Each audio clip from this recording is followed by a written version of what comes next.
Right now it sits Ford, Chevy, Pontiac in the front three. From Kenny Irwin, a look back at Dale Jarrett. Both those cars owned by Robert Gates. Watch as they go in the corner. You'll see Jarrett come right up on the back bumper as they go through the corner. Now watch when he hits the straightaway here. They'll level right out, and Kenny Irwin, if anything, pulls him about 2 car lengths down the straightaway. That pushing problem that Jarrett had there before the caution, apparently they've been able to fix it at least on these new tires. Now it will be interesting to see after he run a while if he still is able to get off the corner the way he is right now. Well, I'm pretty impressed with Kenny Irwin's run. You saw that car through the corner, and it did not waver, didn't slip, slide. It's just like on rails right there. Yeah, he's got a great race car, and he's doing a good job driving it too. 84 laps complete, make that 85 now as Mark Martin leads Terry and Bobby Labonte, Kenny Irwin, Dale Jarrett, and Wally Dunlop here in Texas.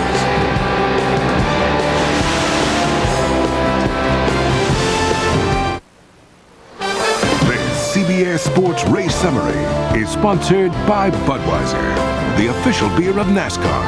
Hey, race fans, this Bud's for you. 85 laps have now been completed, 127.5 miles. And the race summary shows 5 different leaders swapping the lead 6 times at an average speed of 150.586. A couple of cautions, 8 laps. And cars out of the race, only one, Jeff Gordon. And he is bitten by this snake once again. Texas Motor Speedway gets him for a 3rd time. Meanwhile, we have a new leader. Texas Terry Labonte has brought the crowd to its feet as he puts the number 5 on the point. Here's the move that did it. Down to the inside and underneath. Arkansas's Mark Martin for the lead. We're now at lap number 91 and back to the action on the track live. Here's Mike Joy. Thanks, Ken. You see Labonte has now pulled out a half-second lead on Mark Martin. Bobby Labonte holds 3rd. Kenny Irwin and Dale Jarrett 4th and 5th. Wally Dallenbach. Then it's Ward Burton, younger brother Jeff Burton, and Mike Skinner. Now Jeff Gordon, even if he's okay, that car may be too badly damaged to continue in this race. Extensive repairs may be needed. And Ned, this would be his 2nd did not finish this season. If you're going to make a championship run, how many of those can you stand? Well, you can't stand too many of them. I think he had 2 last year and went on to win the championship, but that's 2 here in the first 6 races. As you see them working on his Chevrolet, but he had an engine problem at Rockingham. That's his other DNF, and certainly you can't have too many of those. And here are the Burton brothers gaining up on Wally Dallenbach, going right by Ward in the number 22 Pontiac and Jeff in the number 99 Ford. Now they're not teammates. They're not even driving the same make of car. One's a Pontiac, one's a Ford. I was lucky enough to get to talk to both of these guys this week about racing each other. You know, he said it is different running against your brother. You race as hard as you possibly can. Certainly want to beat your brother, but you don't want to mess up and put him in the wall. And they've done that. The 2 of them, they had a wham bang at South Boston, Virginia, racing for the lead, and both cars ended up in the fence back in their younger racing days. And what Ward said, he had Jeff up against the fence and looked around, and here came his dad. Well, and he said, you know what? I wanted to put my brother down, make sure I got in the truck before Dad got there. Yeah, how do you explain that to Dad? So the Labonte brothers are running, they were running nose to tail, 2nd and 3rd. Now Terry's taken the lead. The Burton brothers running 6th and 7th at 95 laps. And the Burton brothers are gaining on everybody excepting Terry Labonte right now. Chad Little at green number 97. Had high hopes for Chad today. Basketball fans didn't know where Gonzaga State was, but race fans do. That's where Chad Little went to law school up in Washington. Yeah, absolutely. And their teammates right there, that's Kevin LePage in that kind of a pinkish looking car there, number 16, just in front of him. LePage came from 40th to 17th, fell back to 37th, had to pit twice in the last caution, and that bright orange machine is now back up to 27th. That's another of the Jack Roush cars. Well, they're down to 2. Duke in Connecticut, and tomorrow night on CBS at 9 p.m. Eastern, you'll see Honda's prelude to a championship, followed by the NCAA Division I Men's Championship game, Duke against UConn. Duke. Excuse me, I'm from Connecticut. And I'm from North Carolina. Well, I bleed blue just as well as you do. It's been a long time for Jim Calhoun to get to the finals. But most of that garage area is from North Carolina, so I didn't walk around with my Husky hat. Well, this weekend. Many of them live in North Carolina now. Yes. Many of them, they come from all parts of the country. But that should be a great basketball game. Look forward to it. Can't wait to see it. There's Rusty Wallace and Tony Stewart. Wallace running in 11th. Tony Stewart right there, the top rookie on the tour, is 12th. He may have more laps here than many of the Winston Cup drivers. That's Stewart in the number 20. He's raced here in the Indy Racing League, but he said that none of his experience in those high-powered, lightweight, wide-tired cars translates at all to Winston Cup racing. He said he would have been just as well off if he'd never been here than to race here in the IRL as far as getting experience to run here in Winston Cup. Such a vast difference in the race cars, the power, the weight, and all of those kind of things. So I could see where that it would not help him. Well, and he's running with the guy right now, Rusty Wallace, who has a ton of experience in these types of cars. But you know, last week, one of the toughest racetracks in the world, Darlington, South Carolina, Tony Stewart got all the way up to second place and ended up sixth. Had a great run there. He is the best so far of a great rookie crop that includes Elliott Sadler driving for the Wood Brothers and Buckshot Jones driving for his family race team. Ralph? Mike, that's actually Captain Rusty Wallace, who just a week or so ago completed enough hours and enough schooling in a Learjet to qualify for captain status. He has not, however, added the bars and stripes to his driver's suit just yet. Well, he's flying pretty high right now, Ralph.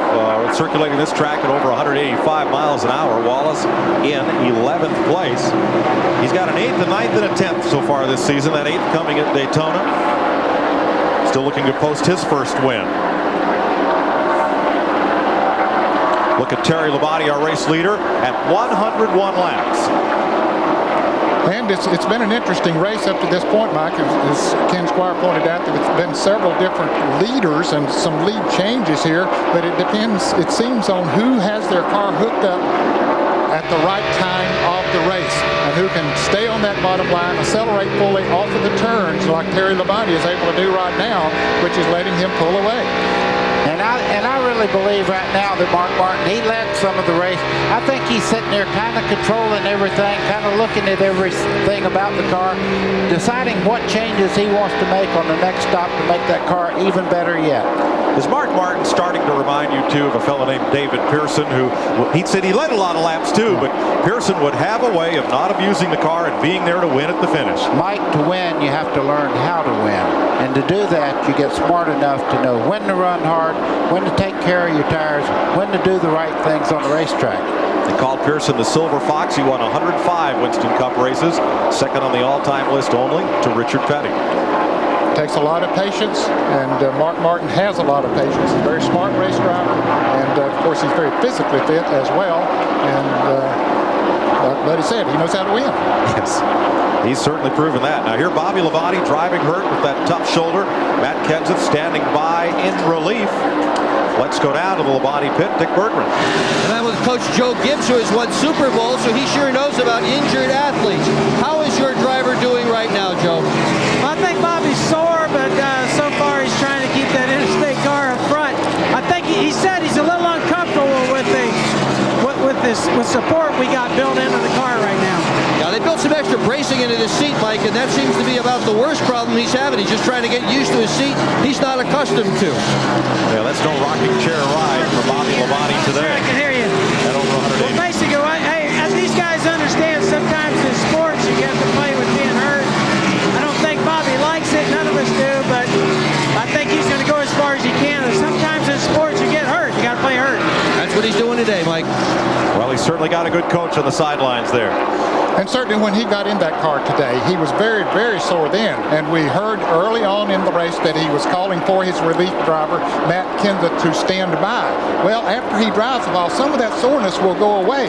And I've said a lot of times, buddy, that race cars sometimes are the best medicine you can have. You can go into them ailing and come out in pretty good shape after that. Ned, a very good running race car. When they're running bad, you're right in there going to the hospital going, oh, my shoulder hurt. But when it's running good, you're not going to get out. Good point. I was joking with Bobby this morning. He says, if the car's not running too well, I may not feel too good. But he feels pretty good right now. 107 laps complete at Texas Motor Speedway outside Fort Worth. We'll be right back.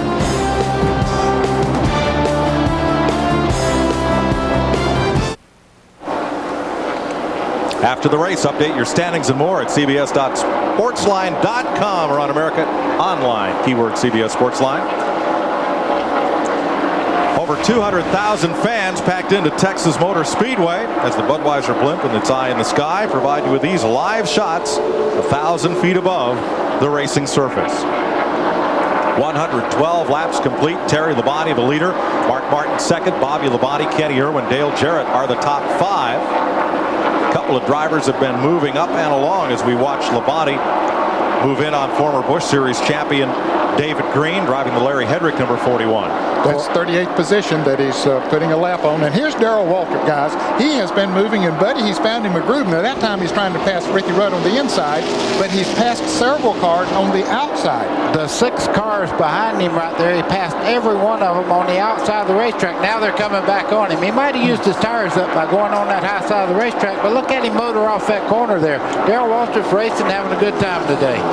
This was make or break weekend for Waltrip. He was out of provisional starting spots, had to time trial his way into the field, and did so yesterday for the first time since last fall's race at Martinsville Speedway.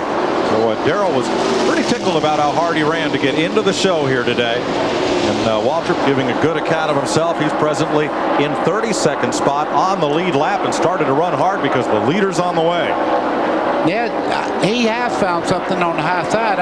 He's not exactly running with the leaders right now, but he's moved up on the racetrack. You see he's a full lane higher than the guys that are running up front.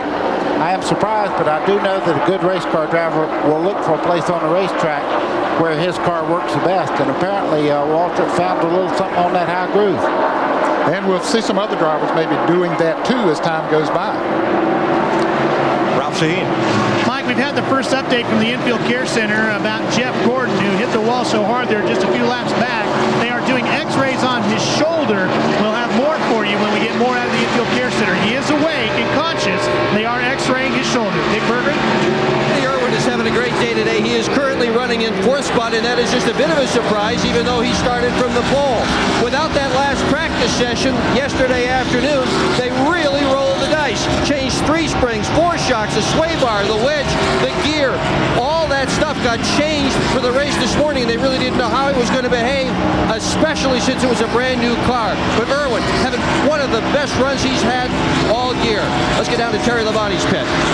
Well, the assortment of changes they made to the number 5 car, Terry Labonte, obviously paying off. He's in first place. And when he made the pass just a little while ago to go into the lead, his crew chief, Andy Graves, said, that's the way to let the race come to you.